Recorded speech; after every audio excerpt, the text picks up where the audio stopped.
Salut les amis, j'espère que vous allez bien. Je voulais vous faire une petite vidéo très rapide au sujet d'un verset en particulier. Je vous ferai la vidéo sur le destin, la prédestination. Guillaume, j'ai pas oublié ta question dans la semaine normalement. C'est pas une question très compliquée, hein. Dans le Coran, il n'y a pas de prédestination, je vous en avais rapidement parlé. On peut toujours d'ailleurs négocier avec Dieu, on le voit dans le récit de Jonas, dans le récit de Moïse.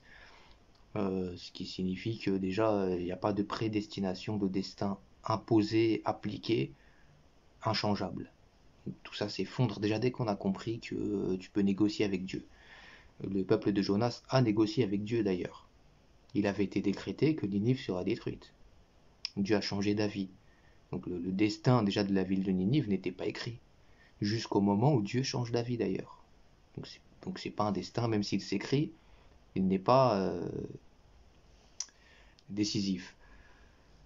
Bon les amis, je voulais rapidement vous parler du verset 259 de la Sourate 2 que je vais commencer par vous lire. Il est écrit: réfléchis au sujet de celui qui passait près d'une ville fantôme et se demandait: comment Dieu peut-il la faire revivre après qu'elle soit morte? Dieu alors le mit à mort pour 100 d'années, puis le ressuscita. Il dit: combien de temps es-tu resté ici? Il dit: je suis resté ici une journée ou une partie de la journée. Il dit: non, tu es resté ici 100 ans. Pourtant, regarde ta nourriture et ta boisson, rien ne se sont gâtés. Regarde ton âne, ainsi nous faisons de toi une leçon pour les gens. Maintenant, observe comment nous construisons les eaux, puis les recouvrons de chair. Quand il réalisa ce qui s'est passé, il dit: maintenant je sais que Dieu est omnipotent. Pour tous ceux notamment qui parlent de réincarnation, qui se demandent est-ce que c'est un concept religieux, est-ce que c'est fondé, est-ce que ça existe, est-ce que ça n'existe pas, les chrétiens le contestent. Euh, Pourtant, le prophète Élie a bien été réincarné, Jésus le dit, ils l'ont pas reconnu quand il est revenu, mais il l'a été. La mort qui est désignée dans l'évangile, c'est la mort spirituelle, c'est pas la mort du corps physique. Donc il y a des choses qu'on a du mal à comprendre puisqu'on réfléchit toujours de manière très terre à terre. Mais non, c'est une réalité, évidemment, on le voit dans ces passages. Tu meurs, tu es dans la mort 100 ans, pas pour son cas à lui, et tu reviens. Et tu reviens comme tu es parti parce que Dieu n'est pas injuste. Si tu as construit des choses avec ta sueur, tu as travaillé légalement, et que demain tu pars, pardon, ça a coupé les amis. Donc si tu as travaillé justement légalement, que tu as laissé des choses derrière toi, si un jour tu t'en vas et que tu reviens, tu retrouveras toutes ces choses-là. Puisque Dieu n'est pas injuste. La vie est une continuité et elle ne s'arrête pas dès lors où tu rends un corps. Le corps n'est que l'outil, mais nous ne sommes pas un corps, nous sommes une âme. C'est important à comprendre, nous ne sommes pas un corps. Ne t'identifie pas par rapport à ce que tu touches, à ce que tu peux voir en face de ton miroir. Ce que tu vois en face de ton miroir n'est qu'un outil, qui lui-même d'ailleurs est le résultat de ta vie précédente. L'outil, pourquoi Dieu serait-il injuste à ce sujet-là? Si tu manges correctement, tu bois suffisamment d'eau, tu prends soin de ton corps, de ta santé, et bien le jour où tu pars et tu reviens avec un corps en bonne santé, plus beau à voir. Vous voyez, c'est la suite logique. Si tu fumes pendant 40 ans, tu bois pendant 30 ans, tu fais tu, tu, tu donnes aucune espèce d'importance à ton alimentation, l'activité sportive peut-être que tu devrais pratiquer, et ben forcément tu te dégrades et quand tu reviens comme t'es parti. C'est pour ça on a des gens qui naissent avec des problèmes de respiration par exemple, ce sont des soucis, des soucis au niveau des yeux, des bras, des mains, parce que c'est la suite logique de certaines choses.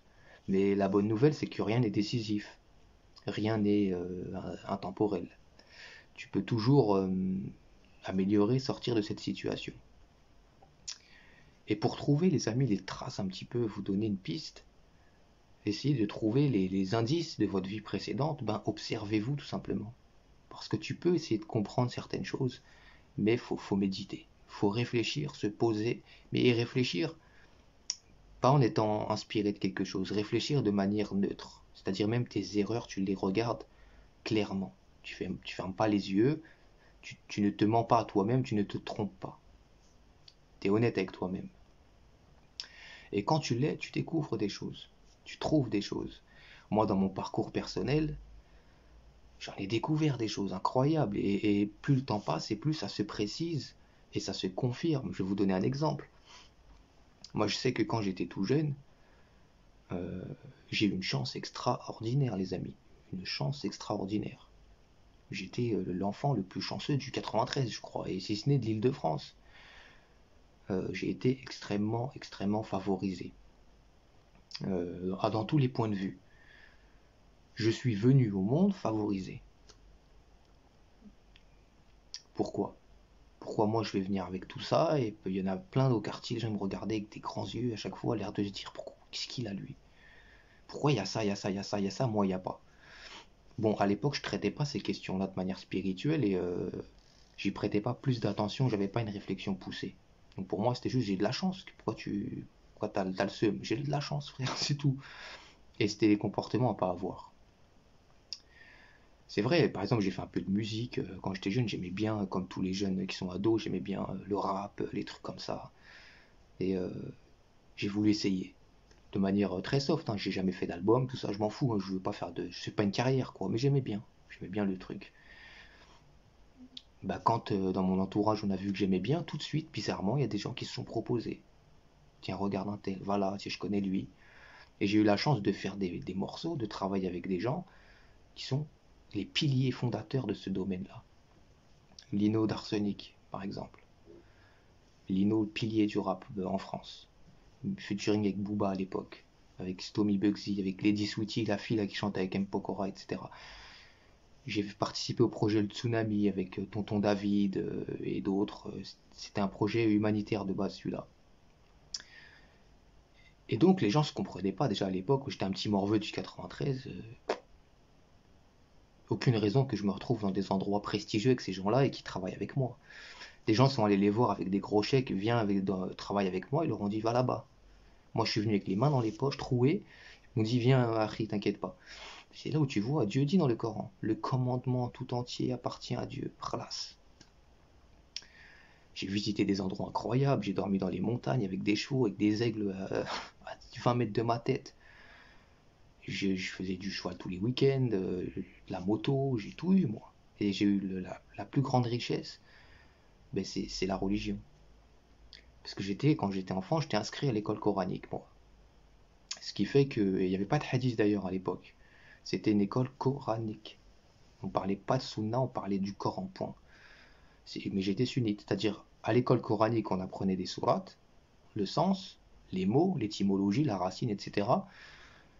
Mais quand je rentrais chez moi, j'avais des blogs, des pages sur les réseaux, et ça allait dans tous les sens. Hadith, sunna, en veux-tu, en voilà. Tiens, le prophète a dit ça, Abu Huraira rapporte que le messager de Dieu a dit, je balançais ça, et tout le monde aimait bien d'ailleurs. J'étais sunnite. Mais j'ai eu la chance d'avoir cette éducation coranique tout petit. Et j'ai été également dans une école privée catholique, en ce qui concerne le cursus scolaire classique. Puisque l'école coranique, c'est pour toi, c'est ta religion, quoi. Mais pour ton cheminement scolaire, j'ai pas été à l'école publique, j'ai été à l'école privée catholique. C'est peut-être pour ça que j'ai des facilités avec la Bible, je sais pas. Ces gens m'ont accueilli comme ils auraient accueilli un des leurs. C'est ça qui est fou. C'est que les musulmans dans cette école, on était deux. Il y avait moi et mon cousin. On était dans la même école. Et les classes, il y avait 10 élèves par classe maximum. Et c'était une école de prestige. On était suivis par des associations très sérieuses, capitales. Ils nous emmenaient faire du karting, ils nous offraient des cadeaux incroyables qui coûtent une fortune. On était une école vraiment très, très gâtée. Et j'ai pu découvrir les valeurs chrétiennes, justement. Deux sœurs chrétiennes, d'ailleurs, il y a une église qui est collée à cette école-là, et il y a un dispensaire qui est collé également à l'église. Et les trois, l'école, le dispensaire et l'église, appartiennent aux sœurs chrétiennes qui étaient propriétaires de cette école. Et j'étais admiratif déjà quand j'étais jeune de ces deux dames qui étaient très âgées, qui avaient fait vœu, je me souviens de nous en parler, vœu de chasteté, des chrétiennes vraiment très très attachées à la religion. Et j'ai pu voir cet esprit d'ouverture chez eux que je n'ai même pas trouvé à l'école coranique avec certains professeurs. Parce que oui, c'était bien d'apprendre le Coran. J'ai eu cette chance. Mais il y avait une dureté. vis-à-vis de certains professeurs avec certains élèves. Il y avait beaucoup plus de douceur dans l'école chrétienne. Pourtant, ils savent que je suis musulman, mais ils m'ont jamais posé de questions. Je suis venu, ils m'ont dit bienvenue. Et bonne chance pour ton travail. Si tu as besoin d'aide, on est là. Des phrases que j'ai pas entendues à l'école coranique. À l'école coranique, d'ailleurs, fallait du résultat. Fallait du résultat. S'il n'y avait pas de résultat, si quand on te demandait de réciter telle sourate, tu le faisais pas, ça se passait mal. Ça se passait mal dans la classe. Et c'est là où déjà j'ai commencé, moi, à l'époque, à ne pas traiter les gens en fonction de leur religion, parce que moi-même, je le vivais. Je me disais, regarde, tu es dans une école chrétienne. Eux, ils ne bassinent pas avec la Bible, d'ailleurs. Ils t'imposent rien, alors que les musulmans, ils passent leur temps à vouloir vendre leurs idées à tout le monde. Ils te respectent, ils sont tolérants, tu crois en ce que tu veux, c'est incroyable. Donc j'ai eu cette chance, les amis, dans ma jeunesse. Autant du côté du divertissement, je me rappelle aussi à l'époque, il y a un film, vous savez, le film Les Yamakasi, les cascadeurs là, qui est sorti. Quand ce film est sorti, j'étais jeune, hein. Je me le passais en boucle à la maison, je me rappelle. Je me le passais en boucle, c'était un de mes films préférés. J'aimais l'histoire. Et un jour, mon père, il m'appelle. Il est dans le salon, il m'appelle. Il me dit, c'est quoi le film que tu regardes tout le temps? Je lui dis, ah, les Yamakasi. Il me dit, j'ai rencontré leur manager, aujourd'hui il est venu au théâtre, j'étais avec Dieudonné, etc. Je dis, ah ouais, c'est bien. Il me dit, ouais, il me dit, tu veux aller t'entraîner avec eux? Et oui, j'y croyais pas, moi. Je dis, ouais. Et il me dit, dimanche, tu vas. Bon, ça m'est resté, mais c'est passé vite. Je me suis dit, ouais, bon, c'est une histoire. Et au final, j'ai été m'entraîner avec ces gens-là. Je suis passé de regarder, en regardant, je voulais être, et ça a été. Kun fayakun. Quand Dieu veut une chose, il dit soit et la chose est. Et ben toute ma jeunesse, c'était ça en fait. À chaque fois que j'ai vu quelque chose et que je l'ai convoité, la chose est venue à moi. C'était pareil avec les femmes, c'était pareil avec tout. J'avais pas besoin euh, d'effort ou de travail pour avoir les choses. Quand je voyais les choses et que je les désirais, Dieu le savait, il m'envoyait des choses. Par contre, il y avait quelque chose dans tout ça d'étonnant. C'est que justement, j'avais beaucoup de mal avec l'aspect de refus. C'est-à-dire que quand je voulais quelque chose parfois et que ça ne venait pas, je le vivais mal.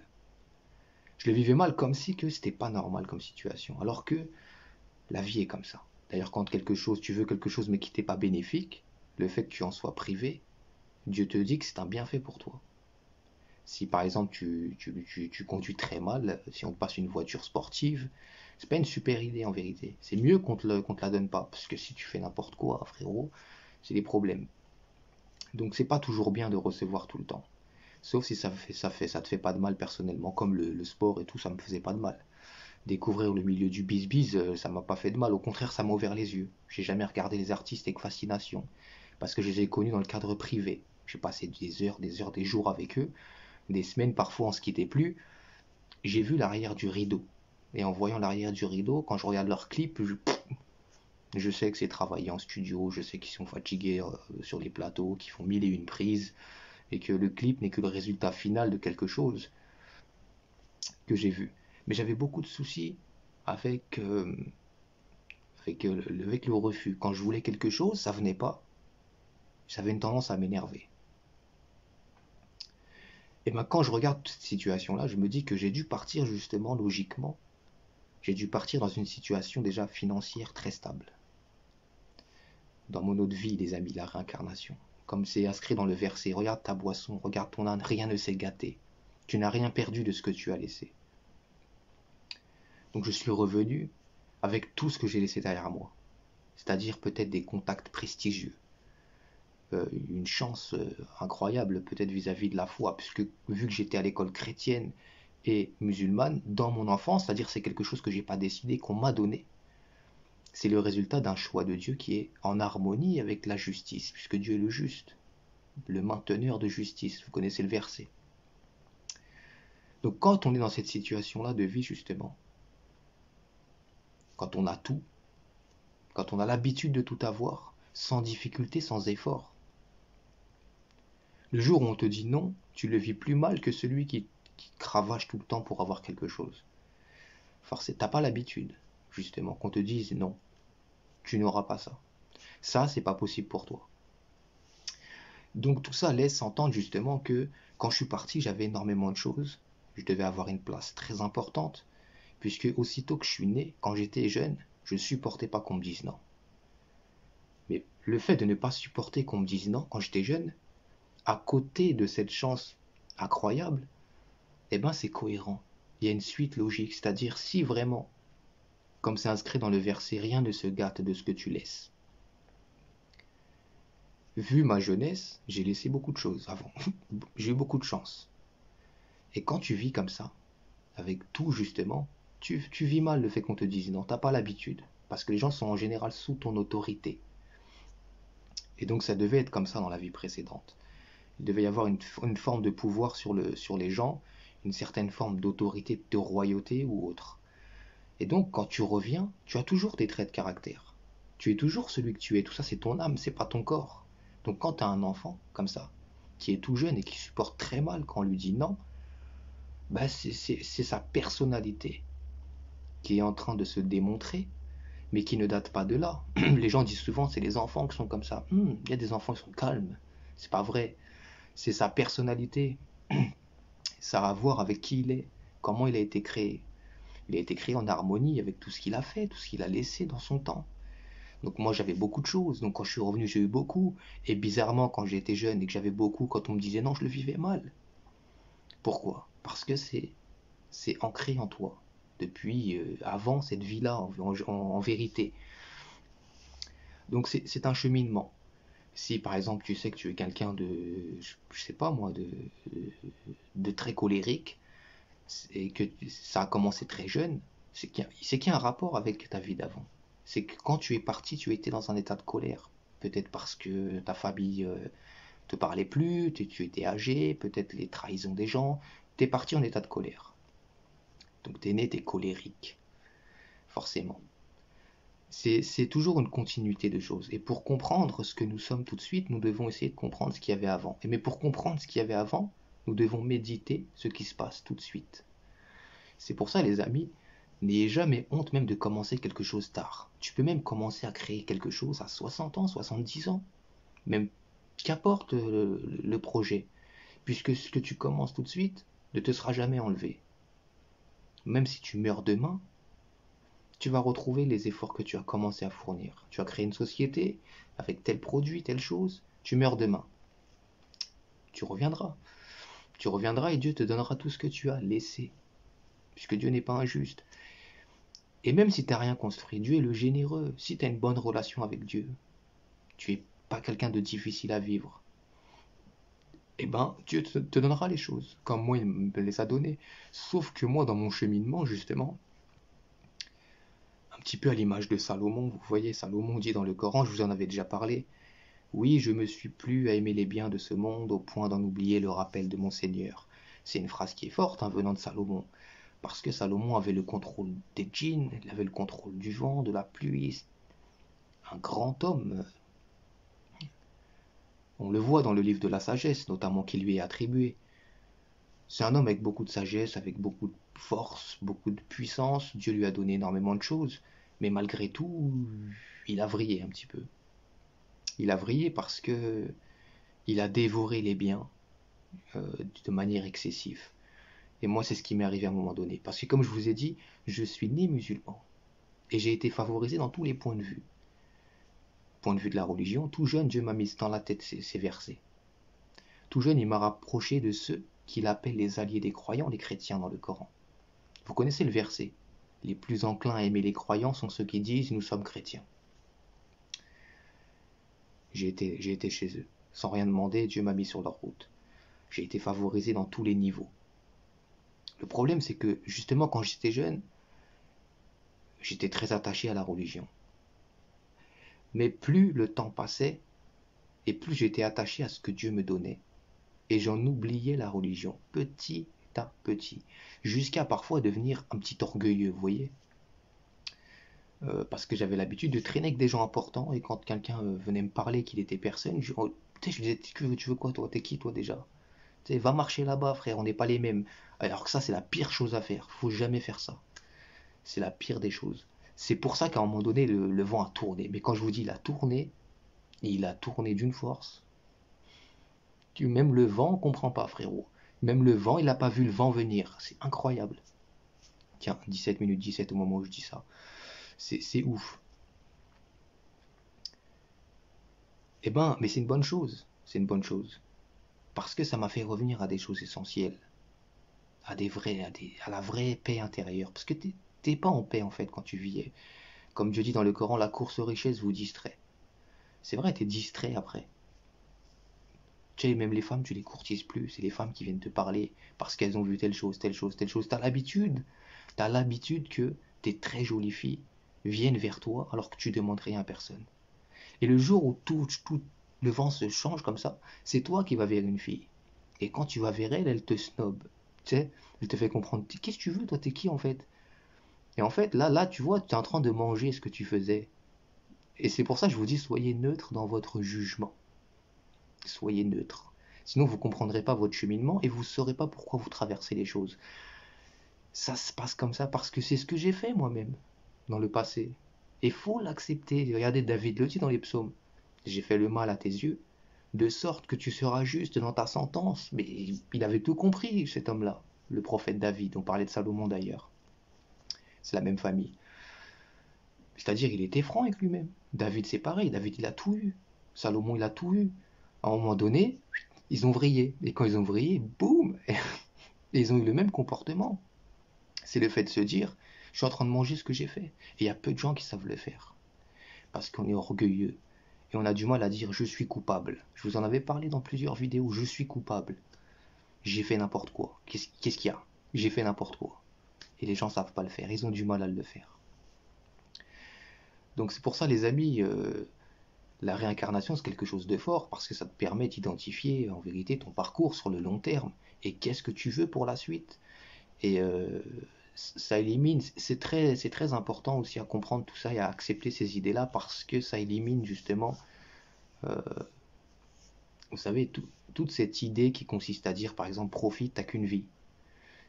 C'est une phrase notamment de notre grand célèbre Charles Darwin notamment. Tu as qu'une vie, profites-en. Darwin qui était sataniste, il s'en cache pas. Peu de gens savent l'origine de cette phrase.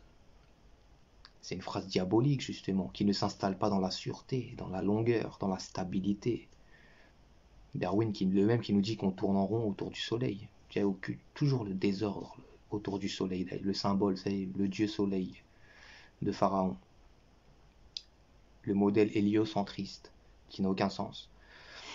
Eh ben, c'est important justement en acceptant ces idées-là, ça nous apaise et ça nous assagit. Parce qu'après, on n'est plus dans une course, justement. On n'est plus dans la précipitation. Vite, le temps passe, j'ai pas fait ça, j'ai pas fait ça. Tranquille.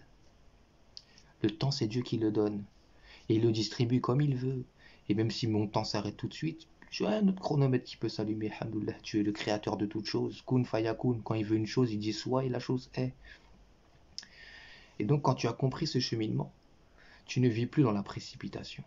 Et tu n'attends plus rien, c'est-à-dire tu n'es plus sous l'effet de la passion, justement.